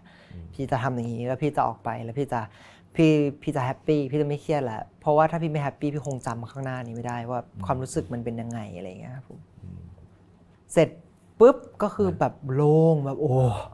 แบบโล่งแบบวึดอย่างเงี้ยนะครับคือแบบเหมือนยกออกไปหมดเลยว่าแบบไอ้ที่เครียดมาที่เราซ้อมมาเนี่ยเราทำมันได้แล้วนะไม่อาจจะไม่ได้เต็ม10ไม่อาจจะไม่ถึง9ถึง8ด้วยแต่ว่าพี่รู้สึกว่าพี่ทำเต็มที่แล้วมันเป็นพี่ได้พิสูจน์ตัวเองแล้วว่าจริงๆพี่สามารถทำงานตรงนี้ได้จริงๆนะอะไรอย่างเงี้ยครับพอโล่งปุ๊บก็ช้อปปิ้งลิสต์ก็เริ่มโผล่ขึ้นมาเลยชิบูย่ากินหรือเปล่าฮะจอยทันทีเลยทันทีพอเริ่มลงปุ๊บมีวันพักปุ๊บเราก็เริ่มกันตั้งแต่แบบ10 โมงเช้าเลยครับอย่างหนึ่งที่มาควบคู่กันเวลาที่เราประสบความสำเร็จระดับนั้นก็คือบางคนอาจจะเห็นด้วยบางคนอาจจะไม่เห็นด้วยกับความสำเร็จนั้นเช่นในช่วงที่เราได้ไป Summer Sonic อย่างเงี้ยก็อาจจะมีกลุ่มคนบางกลุ่มที่มองว่าอันเนี้ยไม่ได้ไปเพราะว่าความสามารถไปเพราะว่าละครดังหรืออะไรก็ตามซึ่งพี่เชื่อว่าไอ้เรื่องเหล่านี้มันก็ผ่านหูผ่านตาเราแน่ๆเราดีลกับความรู้สึกที่ต้องเจอกับสิ่งเหล่านี้ยังไงบ้างครับคือจริงๆพี่ว่าถามว่าไปเพราะอะไรอะไรเงี้ยพี่คงตอบได้ตัวพี่เองพี่ยังตอบไม่ได้เลยครับพี่ไปเพราะอะไรอะไรเงี้ยเพราะซีรีส์หรือเปล่าหรือความเป็นศิลปินอะไรเงี้ยแต่ในฐานะคนทำงานพี่ตั้งใจมากที่สุดจริงๆสำหรับโปรเจกต์นี้ Summer Sonic นะครับผมความคิดเห็นต่างๆอะไรเงี้ยพี่ว่ามันเป็นความคิดเห็นส่วนตัวอยู่แล้วเหมือนที่พี่บอกไปว่าแบบก็เราโตมาต่างกันก็เรามีชีวิตที่ต่างกันก็เราความคิดเห็นแบบคนเราล้านความคิดล้านอย่างอะไรเงี้ยพี่คงห้ามไม่ได้อยู่แล้วอะไรเงี้ยแต่เรื่องนึงที่แบบอยากจะ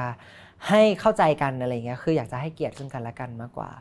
เราก็ไม่เคยไปรบกวนหรือว่าเราไม่เคยไปทำอะไรในพื้นที่ส่วนตัวเขาอะไรเงี้ยให้เขาแบบอยากให้เขามาให้เกียรติเราในพื้นที่ส่วนตัวเราเหมือนกันอยากให้เขามาให้เกียรติเราในฐานะที่เราเป็นเพื่อนมนุษย์เหมือนกันอย่างเงี้ยครับผม มากกว่าแสดงความเห็นได้ไม่เห็นด้วยก็ได้ ไม่เห็นด้วยก็ได้ไม่เห็นด้วยไม่ติดครับผมไม่ติดเลยเพราะคนเรามันห้ามไม่ได้อยู่แล้วบางเรื่องพี่ยังไม่เห็นด้วยกับบางคนที่เขาเห็นด้วยกันเลยอ่ะเขาก็มีสิทธิ์ที่จะไม่เห็นด้วยกับเราแต่เราไม่ไปสร้างความเดือดร้อนความรำคาญใจให้เขามากกว่าแค่นี้ก็พอครับผมแล้วก็ไปถ้าสมมุติไปเพราะคนอาจจะมองว่าเราไปเพราะว่าละครเราดังหรือเปล่าก็โอเคครับเพราะว่าจริงๆเราก็ได้ไปเจอแฟนคลับเราด้วยมันคือโอกาสที่ดีของพี่ด้วยที่พี่จะได้ไปเจอแฟนๆพี่อะไรอย่างเงี้ยครับคือเน็ตพี่ก็ไม่ได้เอาเป็นว่าพี่พูดในฐานะคนจัดงานคนหนึ่งครับ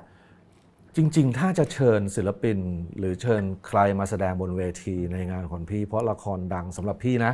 ก็ไม่ใช่เรื่องผิดแต่พี่จะไม่ได้ชวนศิลปินทุกคนที่ละครดังแต่พี่จะชวนศิลปินที่ละครดังและต้องแสดงบนเวทีได้จริงๆอยู่ดีคือมันไม่ใช่แค่ว่าเฮ้ยละครดังว่าเอาคนนี้มาแต่มันต้องถามก่อนเฮ้ยโชว์บนเวทีโชว์อะไรว่าโชว์ได้หรือเปล่าแล้วพี่เชื่อว่าด้วยมาตรฐานแบบ Summer Sonic เขาคิดเรื่องนี้เยอะแน่ๆนะฮะแล้วเชื่อว่าเราก็คงทำได้ดีด้วยแหละบนเวทีนั้นขอบคุณครับเสียดายคือถ้าช่วงนั้นมันไม่มีเรื่องโควิดเนี่ยพี่นี่ตั้งใจไปอยู่แล้วนะตั้งใจไปดูไปให้กำลังใจนะครับเดี๋ยวเราจะไปดูที่ Big Mountain อีกทีกดดันอีกแล้วครับไม่ได้กดดัน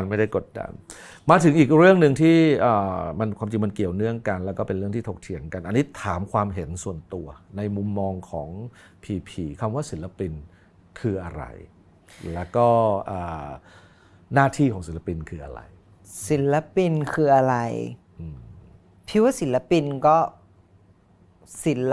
ลปินก็เหมือนศิลปะว่ะฮะอันนี้ก็แบบแรนดอมเอาพี่ว่ามันก็คือศิลปะอย่างหนึ่งมันคือการแสดงมันคือการเพอร์ฟอร์มมันคือการเอนเตอร์เทนมันคืออะไรพวกนั้นมั้งครับผมที่เราในฐานะศิลปินเราเพอร์ฟอร์มไปในรูปแบบไหนสำหรับตัวพีในฐานะที่เราพรีเซนต์ความเป็นตัวพีแล้วกันออกผ่านบทเพลงออกไปพรีเซนต์เรื่องราวที่พี่เคยเจอมูดต่างๆที่พี่เคยรู้สึกเล่าผ่านเพลงเล่าผ่านองค์ประกอบที่มันอาจจะไม่ได้มันเซอร์เรียลสุดๆนะครับสิ่งที่พี่ทำมาทั้งหมดแต่มันคือเอลิเมนต์ต่างๆที่พี่รู้สึกว่าพี่อยากจะพรีเซนต์ออกมาเป็นภาพนี้ให้ทุกคนเข้าใจอย่างเงี้ยครับทุกคนจะมีเวต่างๆบางคนอาจจะแบบทำเป็นเหมือนละครใน MV อะไรอย่างเงี้ยใช่ไหมบางคนของพี่ก็จะเล่าในแบบของพี่ที่เป็นความชอบของพี่ที่พี่จะเล่าออกไปในภ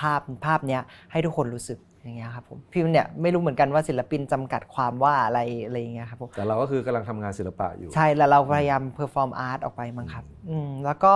หน้าที่ของศิลปินใช่ไหมครับหน้าที่ของศิลปินพี่ว่า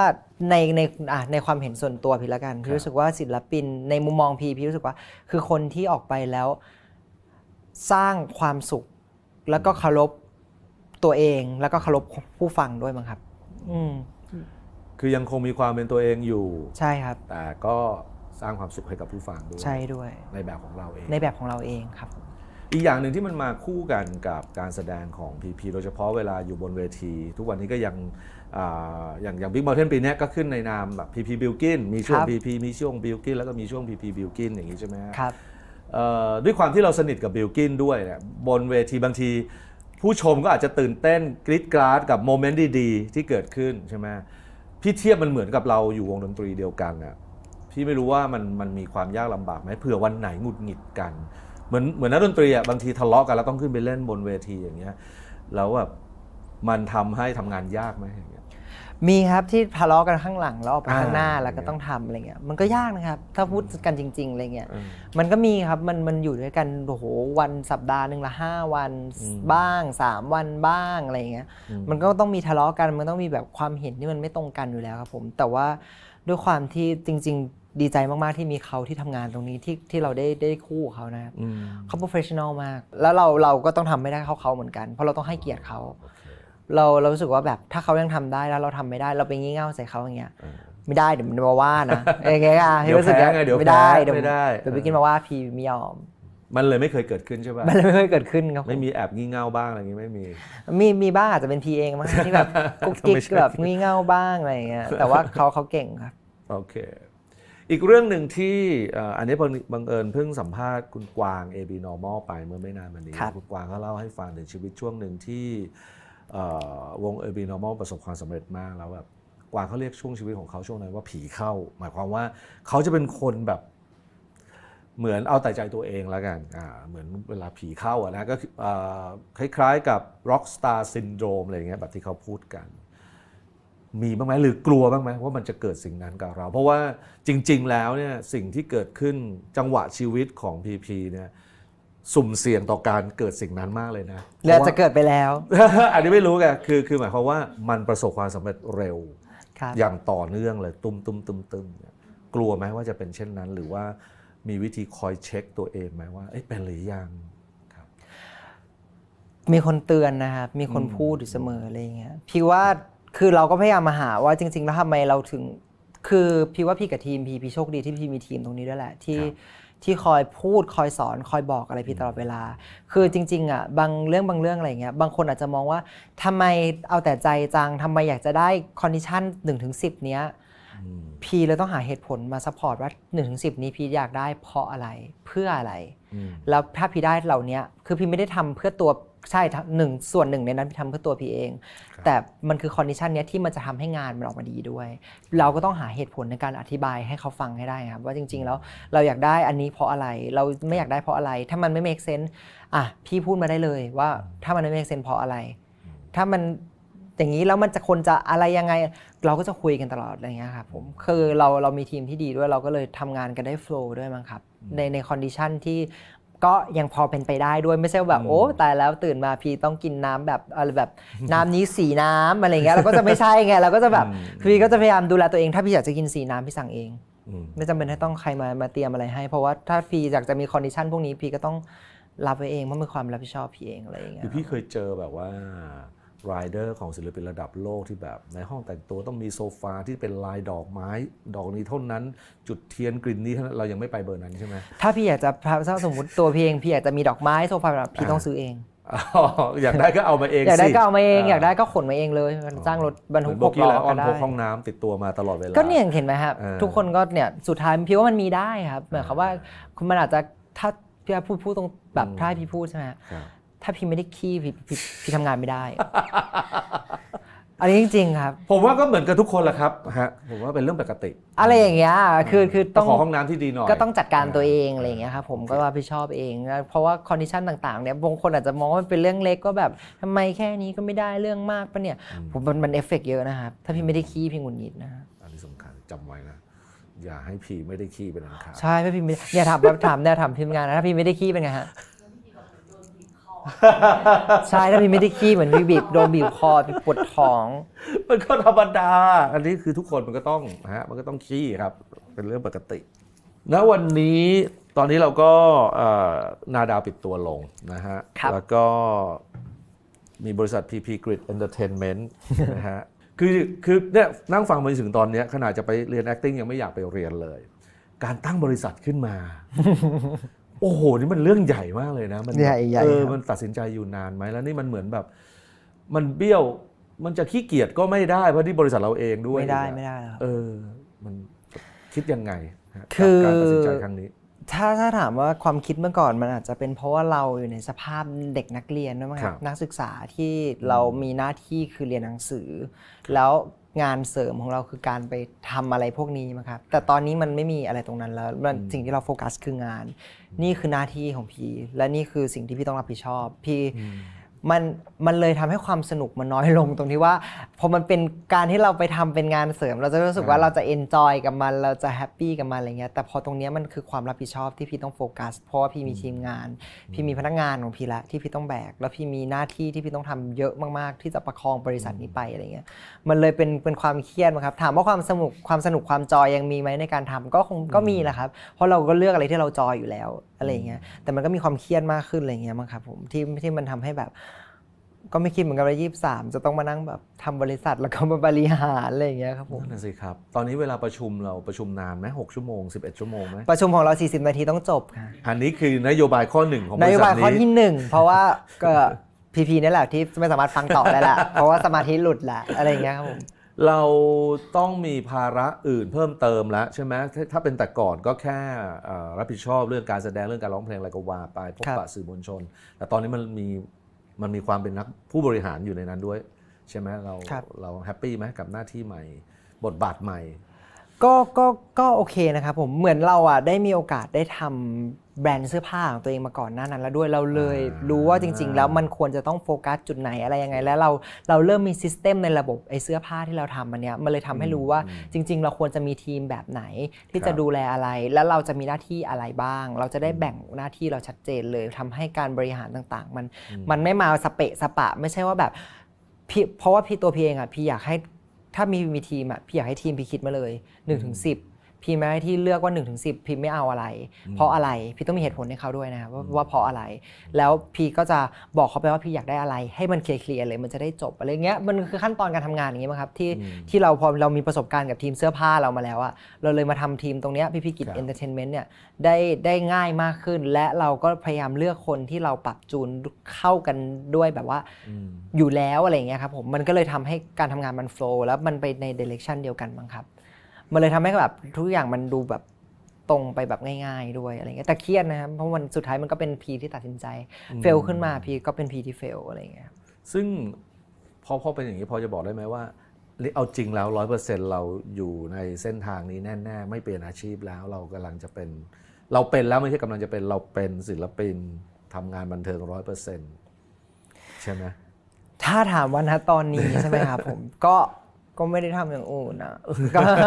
แล้วก็สนุกกับสิ่งนี้อยู่ก็เอนจอยอยู่อะไรอย่างเงี้ยครับผมแล้วก็ยังพยายามทำงานออกมาหน้าอีกไปเรื่อยๆอะไรอย่างเงี้ยพยายามจะคีปคอนติเนียกับในฐานะ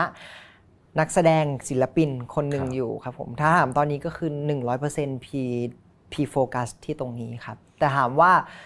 อนาคตไม่รู้แต่พี่เรียนจบอะไรมาพี่เรียน Economics ครับเศรษฐศาสตร์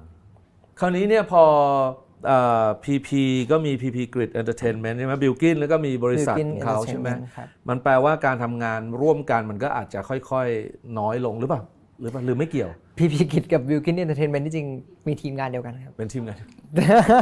ครับคือตอนแรกตั้งใจว่าเราจะจดบริษัทเดียวกันไปเลยอะไรอย่างเงี้ยครับผมแต่ว่าด้วยเรื่องลิขสิทธิ์เพลงด้วยเรื่องงานเดี๋ยวรับเงินเรารู้สึกว่า separate ไปเลยดีกว่ามันง่ายต่อการบริหารจัดการมากกว่าอะไรเงี้ยแต่ทีมที่เป็นคอของเราคือทีมเดียวกันแปลว่าก็ยังคงทำงานร่วมกันเช่นนี้ต่อไปร่วมกันครับต่อแต่ที่เขายังจ้างอยู่นะแต่ว่าพี่เชื่อว่าด้วยความที่เอาเข้าจริงเนี่ยพี่ฟังเพลงของสองคนเนี้ยมันคนละทางเลยถูกป่ะดังนั้นมันจึงแปลว่ามันคงไม่ใช่เรื่องแปลกถ้าต่อไปอาจจะโอ้โหงานนี้ก็อาจจะอยู่คนละที่คนละทางกันสมมุติเทศกาลดนตรีอาจจะอยู่กันคนละเวทีต่อไปเพราะแนวทางการแสดงก็ไม่เหมือนกันเลยใช่ไหมคนละแบบกันสมมุติถ้าถึงวันหนึ่งมันจะต้องแบบแยกกันอย่างนั้นจริงๆนะมันอาจจะไปกันคนละทางเลยในเรื่องเส้นทางอาชีพการงานโมเมนต์ที่เราอยากจดจำไว้ที่สุดของการทำงานร่วมกันในนาม PP Bilkin เนี่ยมันจะเป็นโมเมนต์ช่วงไหนพี่ว่าที่มันแยกกันคือเพราะว่าในเวที่เราอยากจะเล่าเรื่องมันต่างกันนี่แหละครับผมตัวพี่เองพี่เล่าเรื่องแบบหนึ่งตัวบิลกินเองเขามีแนวทางแบบหนึ่งมีความคิดแบบหนึ่งมีเรื่องราวที่เขาจะเล่าแบบหนึ่งเพราะฉะนั้นมันก็ไม่แปลกที่มันจะต้องบางทีมันอาจจะต้องอยู่กันคนละที่คนละทางพี่อาจจะไปอยู่ที่นี่เขาอาจจะไปอยู่ที่นั่นอะไรอย่างเงี้ยครับผมแต่ว่าจริงๆแล้วเราก็ยังคงปรึกษาซึ่งกันและกันเราก็ยังคงมีเขาเรียกว่าเราก็ยังคงให้คำปรึกษาเป็นกำลังใจซึ่งกันและกันทุกๆครั้งที่ไม่ว่าจะเป็นพีเดี่ยวกินเดี่ยวอะไรเงี้ยกินก็ให้กำลังใจพีก็จะไปซัพพอร์ตกินให้ได้มากที่สุดเท่าที่พีจะทำได้ครับผมแล้วถามว่าถ้าวันหนึ่งเราอยากจะจดจำเขาในแบบไหนอะไรอย่างงี้ใช่ไหมครับพี่ว่าจริงๆพี่ว่ายังไงพี่ก็ไม่ลืมเขาหรอกครับจริงๆไม่ว่าจะช่วงไหนหรือว่าพี่ไปทำงานเดี่ยวพี่ไปมองอะไรพี่รู้สึกว่าทุกอย่างพี่ก็ยังคงคิดถึงเขาอยู่ครับผมหมายความว่าพี่ยังมีความสิ่งหนึ่งที่พี่จะไม่หายไปจากตัวพี่ที่มีต่อบิลกินเลยคือพี่จะเป็นความหวังดีเขาเสมอแล้วก็พี่จะเป็นคนที่พี่จะให้กำลังใจเขาเสมอแล้วก็พี่จะมีแต่ความรู้สึกดีๆที่มีให้เขาแบบนี้เสมอไปครับ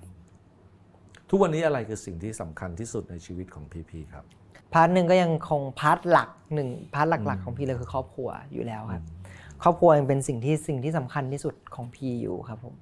อินสปิเรชันอะไรต่างๆหรือการที่เป็นตัวพี่ต่างๆส่วนใหญ่ก็มาจากครอบครัวหลังจากนั้นก็เป็นเรื่องราวของเราแล้วเพราะว่าเขาหล่อหลอมเรามาเป็นแบบนี้เราก็เลยเป็นคนอย่างนี้อะไรอย่างเงี้ยครับผม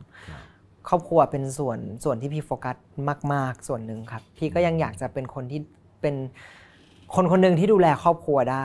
อยู่เหมือนกันครับผมแล้วก็พาที่รองลงมาก็อาจจะเป็นพีกิจเอนเตอร์เทนเมนต์มั้งครับที่เราโฟกัสมากๆในช่วงนี้เราก็เลยอยากจะทำงานของเราออกมาได้มากยิ่งขึ้นอะไรอย่างเงี้ยครับผมแล้วก็ภายในพีกิจเอนเตอร์เทนเมนต์นั้นและภายในครอบครัวนั้นก็จะมีบิลกินอยู่เสมอด้วยครับคุณพ่อคุณแม่มองงานที่เราทำอยู่ตอนนี้เป็นอย่างไรบ้างครับพูดถึงสิ่งที่จะเรียกว่าความสำเร็จของเรานะวันนี้ยังไงบ้างครับเขาภูมิใจครับผมเขาไม่เคยพูดนะครับหมายความว่าเขาก็ไม่เคยเดินแบบพี่วันนี้ทำงานดีมากภูมิใจในตัวลูกมากอะไรอย่างเงี้ยเขาคงไม่พูดเขาไม่เคยพูดหรอกครับผมแต่ว่าทุกอย่างที่เขาทำเราสัมผัสได้ว่า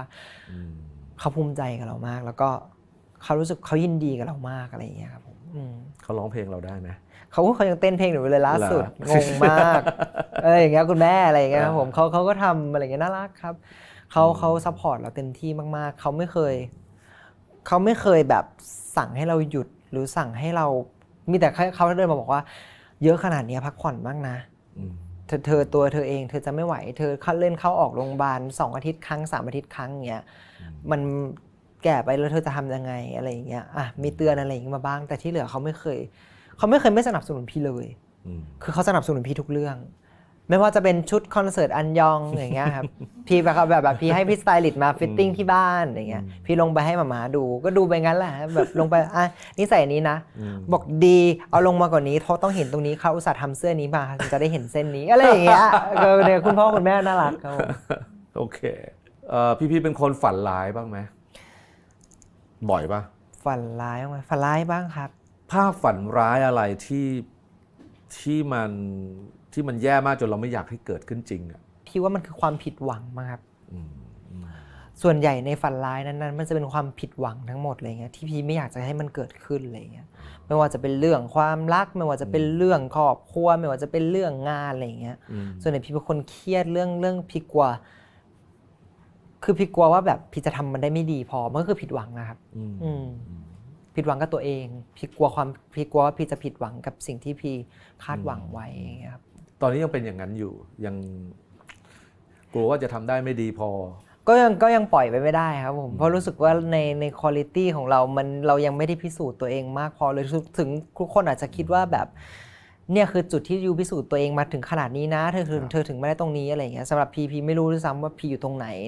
ในวงการบันเทิงนี้หรือว่าในฐานะศิลปินนี้หรือว่าในอะไรต่างๆเพราะพี่รู้สึกผลงานของพีมันน้อยมากๆพี่ยังไม่ได้พิสูจน์ตัวเองอะไรมากมายเลยหรืออะไรอย่างเงี้ยพี่เลยกลัวมั้งครับว่าแบบพี่ก็คาดหวังกับงานตัวเองข้างหน้าด้วยว่าแบบฉันจะต้องดีอย่างนี้อย่างงู้นอย่างนี้อะไรอย่างเงี้ยพี่เลยกลัวผิดหวังมากๆครับผมก็เป็นความผิดหวังในใจตัวเองอะไรอย่างเงี้ยครับซึ่งก็ดีฮะมันอย่างน้อยมันเป็นการเตือนตัวเองว่าเรื่องอะไรที่เราพัฒนาแล้วมันจะได้ไม่ผิดหวังใช่ไหมครับเมื่อกี้พีบอกว่าความสำคัญสิ่งที่เรียงมาเนี่ยครอบครัวบริษัทแล้วก็เพื่อนร่วมงานนะคือบิลกินนะครับซึ่งทั้ง3อันนี้ไม่มีพีอยู่ในนั้นเลยแปลว่าเราให้ความสำคัญกับเรื่องความสัมพันธ์มากใช่ปะรู้สึกอย่างนั้นไหมเพราะคนรอบข้างคือคนที่เราเลือกมาแล้วว่าเป็นคนที่เราแคร์เราเป็นคนที่เราแบบเขาเห็นคุณค่าเราแล้วเราให้ค่าเขาทั้งหมดอะไรอย่างเงี้ยพี่จะเป็นคนที่อินกับความสัมพันธ์ของแบบเพื่อนครอบครัวคนรอบตัวอะไรอย่างงี้มากเพราะรู้สึกว่าแบบคนเหล่านี้แหละคือคนที่ฟอร์มเราให้เราเป็นเราทุกวันนี้แล้วก็คือคนเหล่านี้แหละที่จะอยู่กับเราในวันที่เราอาจจะไม่เหลือใครก็ได้มั้งครับมองไม่ได้มองลึกซึ้งอะไรแบบว่าจริงๆแล้วแบบฉันให้เธอไป100เธอต้องให้ฉันกลับมา100อะไรเงี้ยพี่ไม่มองกันด้วยซ้ำเลยพี่รู้สึกว่าแบบพี่ให้เขาไปด้วยใจจริงๆสิ่งเหล่านี้ไม่รู้เขาตีความว่าอะไรถ้าให้เขาให้กลับมาเราก็คงจะรู้สึกได้แหละเขาเลยอยู่ในชีวิตเรามั้งถึงทุกวันนี้ครับผมมีคำถามเฉยๆครับ1ข้อฮะในความเห็นของพีความรักคืออะไรครับความรักเหรอครับความรักคืออะไรหรืออะไรสำคัญที่สุดในการที่จะมีความรักความรักคืออะไรสำหรับพี่ก็ยังมองว่ารักคือรักพี่ว่ารักมันมีหลายแบบครับรักมันมีแบบรักหมารักน้องหมารักน้องแมวรักรถรักคนอะไรอย่างเงี้ยแต่รู้สึกว่าแบบ แต่พี่ถ้าพี่มองภาพกว้างๆพี่รู้สึกว่ามันคือสิ่งที่คนเราก็ขาดไม่ได้หมายความว่าทุกคนต่อให้ไม่มีความรักก็จะหาความรักแต่หรือต่อให้มีความรักก็จะหาความรักอีกแบบหนึ่งเข้ามาอะไรอย่างเงี้ยรู้สึกว่ามันเป็นสิ่งที่ทำให้คนเดินหน้าทำงานถึงทุกวันนี้มั้งคนเดินไปข้างหน้าเพราะว่ามันก็มีความรักที่มันอยู่ในนั้นด้วยรักในงานรักในแฟนคลับรักในตัวเองรักในพ่อแม่มันเลยขับเคลื่อนชีวิตคนพี่ว่าความรักมันคือแรงขับเคลื่อนที่ทำให้คนเราเดินทางมาถึงจุดนี้อะไรอย่างเงี้ยแล้วสำหรับพี่ในมุมมองความรักถ้ามีต่อแฟนอะไรเงี้ยพี่รู้สึกว่าพี่ก็ยังเป็นคนที่พี่มองว่ารักคือการให้อยู่ดีครับผมพี่ก็ตอบอย่างนี้มาตลอดว่ารักคือการให้อะไรอย่างเงี้ยครับเวลาจะดูแบบน้ำเน่าอะไรเงี้ยแต่พี่รู้สึกว่าถ้าพี่มีใครสักคนหนึ่งสิ่งที่พี่จะทำให้เขาได้คือพี่อยากจะให้เขามีความสุขที่สุดให้ความรักกับเขาได้มากที่สุดให้ทุกๆอย่างอะไรอย่างเงี้ยครับผมเพราะเรารู้สึกว่าแบบถ้าเราแคร์คนหนึ่งมากๆเรารักใครมากๆเราคงอยากจะทำทุกๆอย่างให้เขาทั้งหมดเหมือนกันอะไรอย่างเงี้ยโดยที่เราก็ไม่ได้มองว่าเขาจะต้องแบบให้เรากลับมามากพอหรืออะไรอย่างเงี้ยแต่ว่าสำคัญที่สุดคอของมันคือจริงๆแล้วเราควรจะรักตัวเองด้วยหมายความว่าพี่ว่าสิ่งที่สำคัญที่สุดคือการที่เรารักตัวเองถ้าเรารักคนอื่นมากเกินไปจนเราไม่ได้กลับมามองตัวเองเลยมันคือการที่เราทำร้ายตัวเองไปในตัวด้วยอะไรอย่างเงี้ยครับผมก็เลือกพี่ว่ารักตัวเองด้วยแล้วก็เราจะได้ไปรักคนอื่นได้มากด้วยในเวที่มันแบบถูกต้องและมีเหตุผลด้วยซึ่งกันและกันด้วยอย่างเงี้ยมั้งครับจากความสำเร็จของแปรรักฉันด้วยใจเธอเนี่ยนะครับคือผมว่าความพิเศษของซีรีส์นี้ก็คือว่ามันไม่ได้โฟกัสแค่เรื่องความรักระหว่างคนสองคนนะฮะมันพูดเรื่องครอบครัวเรื่องความหลากหลายทางเพศนะฮะเรื่องของค่านิยมต่างๆในสังคมนะซึ่งเพราะสิ่งเหล่านี้รวมกันมันถึงทำให้ซีรีส์นี้ประสบความสำเร็จนะครับในบรรดาทั้ง2-3เรื่องที่พูดในละครเรื่องนี้ในซีรีส์นี้เนี่ยพี่มีอะไรอยากจะเสริมไหมครับว่าแบบ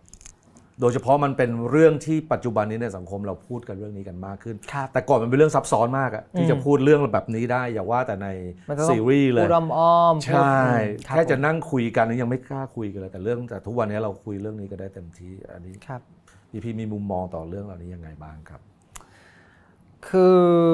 พี่ว่าเรื่องถ้าถามว่าแปลรักฉันด้วยใจเธอธีมเรื่องมันคือการ coming of age ใช่ไหมครับมันคือการที่เรา come out ออกมาในการเป็นตัวตนของเรา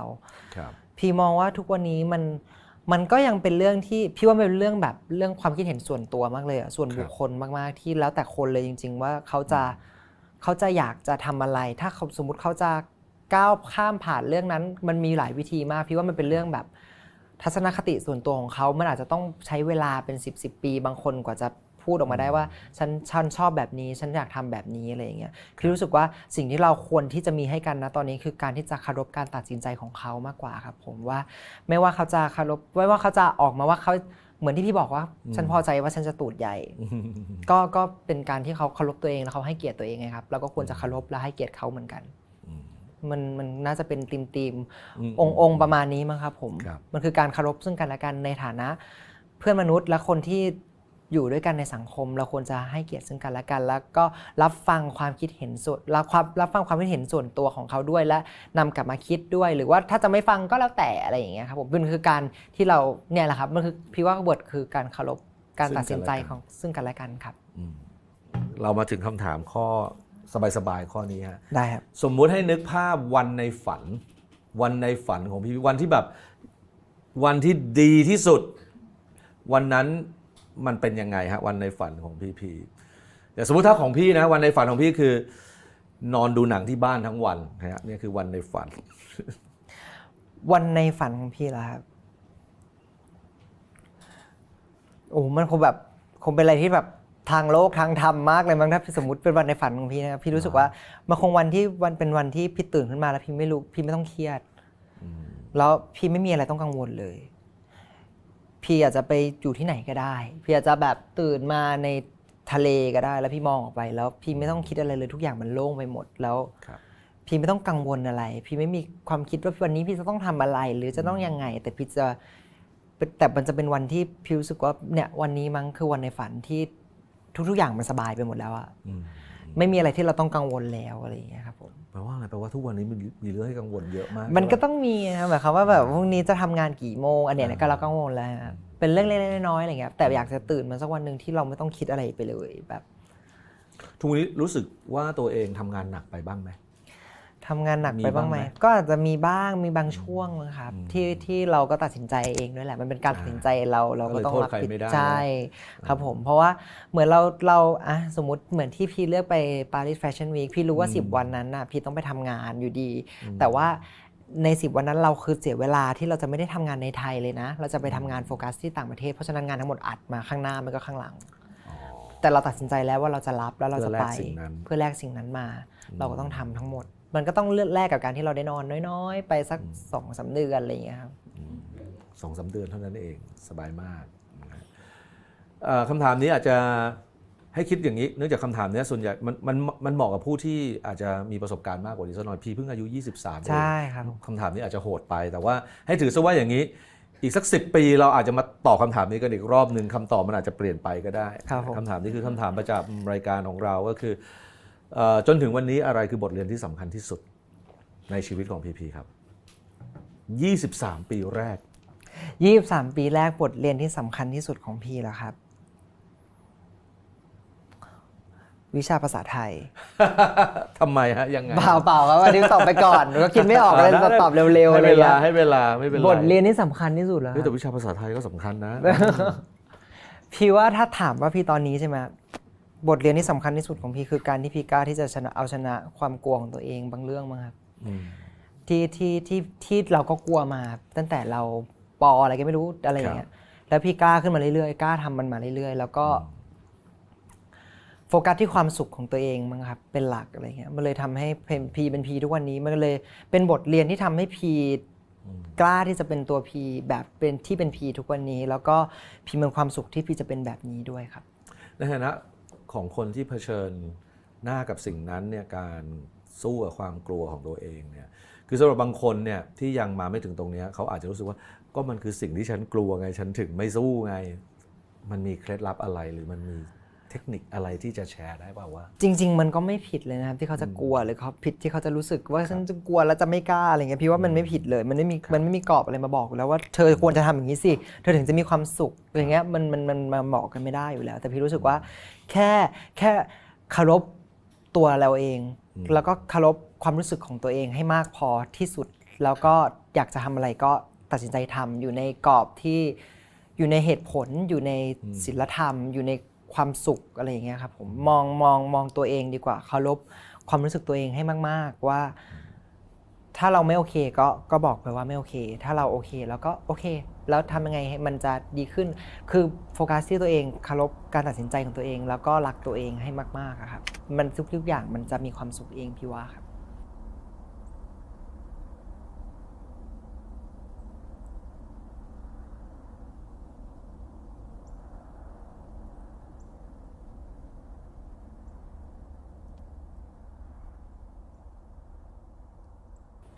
ขอบคุณมากครับขอบคุณครับตื่นเต้นไหมครับที่จะได้ขึ้น Big Mountain ครั้งแรกปีนี้ตื่นเต้นครับ คือจริงๆเหมือนปีนี้ครั้งแรกเลยของบีที่ได้ไปไงครับตื่นเต้นยังตื่นเต้นทุกๆเวทีอยู่เลยครับใช่ครับอะไรทำให้ตื่นเต้นจริงๆเราก็ขึ้นเวทีเยอะมากแล้วนะจนถึงทุกวันนี้หนูใช่ครับแต่ว่าจริงๆหนูเป็นคนขี้กังวลเนี้ยอ๋อขี้ตื่นเต้นหนูกังวลว่าแบบหรือว่าเราจะเตรียมตัวไปไม่ดีหรือว่าเราจะแบบพร้อมไหมอะไรอย่างเงี้ยครับแล้วยิ่งแบบสถานการณ์พอมันเป็นแบบพอมันเราขึ้นเวทีมาเยอะใช่ไหมครับแต่ว่าทุกๆเวทีมัน environment มันแตกต่างกันนะมันก็เลยทำให้เรารู้สึกว่าแบบเรายังไม่เคยเจอแบบนี้เราก็เลยแบบแพนิคนิดนึงอะไรอย่างเงี้ยเวลาแพนิคทำยังไงวิธีแก้วิธีช่วยให้เราแบบคามดาวลงเลยคือหนูก็จะพยายามแบบไม่คิดเรื่องนี้ไปเลยทั้งวันแบบสมมุติเราพี่ก็จะกังวลวันก่อนหน้าใช่ไหมครับพอวันโชว์จริงๆพี่ก็จะแบบพยายามแบบไม่คิดเรื่องนี้ไปเลยไม่คิดแล้วว่าจริงๆหลังจากเพลงนี้จะต้องร้องเพลงอะไรหรือว่าอะไรอย่างเงี้ยครับเพราะว่าถ้าพี่ไปคิดพี่จะยิ่งแบบกังวลว่าแบบแล้วมันจะแบบหรือว่ายังไงดีอะไรอย่างเงี้ยครับซึ่งแปลว่าถ้าจะทำอย่างนั้นได้คือต้องซ้อมมาแบบแน่นมากก็พยายามซ้อมให้ได้ทุกๆคอนเสิร์ตแบบ3-4 รอบ5 รอบ6 รอบไปเลยครับเยอะมากๆครับผมพี่มีของที่ระลึกให้นะฮะก็เป็นเสื้อยืดรูปทรงธรรมดานะฮะเอาไว้ใส่ก่อนนอนน่ารักน่ารักครับปาเต็ดทอล์ก ได้ไปแล้วนะฮะขออภัยเลย ขอบคุณนะคะ ขอบคุณมากครับ ขอบคุณครับ เราใช้เวลากันไปประมาณ2 ชั่วโมงนิด อุ้ย ๆนะถือว่าโอเคอยู่ ถือว่า ใน เร็วที่สุด มีเร็วกว่านี้ แต่ว่าถือว่าอยู่ในเกณฑ์เฉลี่ยฮะ เดี๋ยวลืมมันหนูเป็นคนลืมง่าย โอเค ขอบคุณครับ มาก ขอบคุณ ครับ ครับ